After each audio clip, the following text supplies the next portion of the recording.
Comme me disait Alban, quand il me disait lesquels vont mourir et lesquels vont vivre, en fait c'est juste pas possible ça. Une maman et puis finalement n'importe qui ne devrait pas accepter que son enfant tombe malade et puis que son enfant est à risque de mourir lié à nos pollutions environnementales.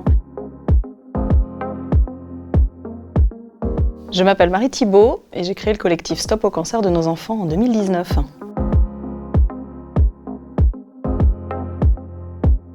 Alban il va bien.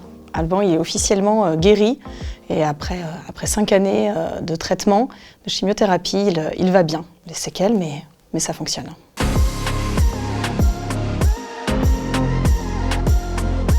Notre question, c'est qu'est-ce qui fait que sur notre territoire, donc autour de Sainte-Pazanne, une quinzaine de kilomètres, il y a autant de cancers d'enfants? Bien, cette question, elle n'est pas résolue aujourd'hui et on n'a toujours pas de soutien des autorités sanitaires puisqu'aucune recherche environnementale des causes des cancers de l'enfant n'a eu lieu.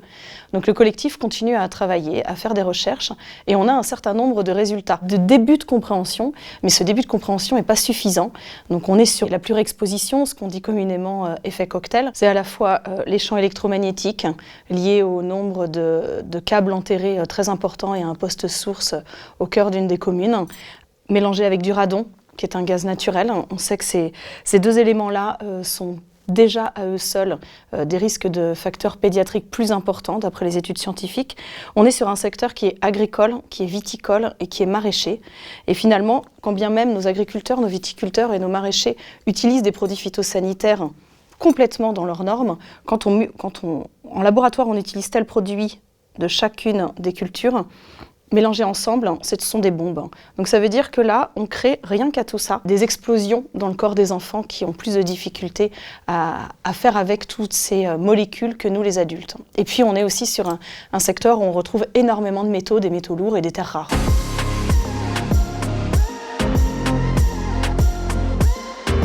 On n'a plus aucun contact avec Santé publique France et l'Agence régionale de santé depuis 2020, là où ils ont décidé de clôturer l'enquête épidémiologique en septembre 2020. On attend toujours en Loire-Atlantique les chiffres par commune du nombre de cancers d'enfants. On ne les a toujours pas, donc peut-être on va devoir aller beaucoup plus loin, mais finalement on ne les a pas en Loire-Atlantique, mais on les a nulle part ailleurs en France.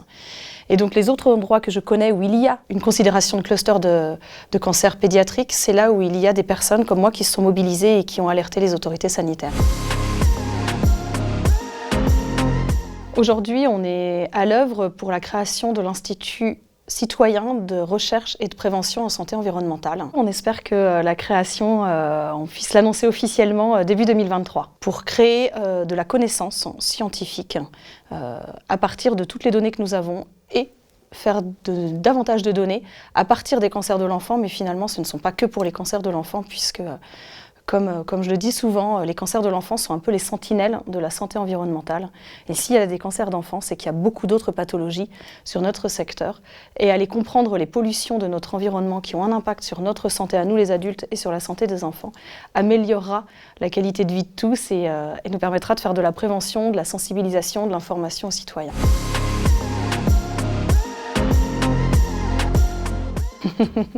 Non, j'avais pas du tout conscience que je me lançais dans le combat d'une vie, mais je pense que c'est même pas le combat d'une vie, c'est le combat de plusieurs vies en même temps et que ça me dépasse largement. Mais comme me disait Alban, quand il me disait lesquels vont mourir et lesquels vont vivre, en fait c'est juste pas possible ça.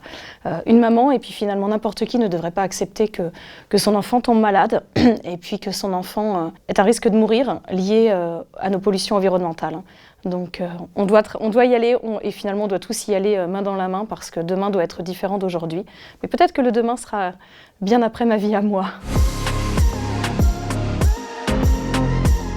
Mon souhait le plus cher, ça serait peut-être que, alors évidemment qu'il n'y ait plus de cancer d'enfant, mais ça va sans dire, que peut-être on ne met plus jamais aucun produit, quel qu'il soit, sur le marché sans en avoir vérifié son innocuité avant.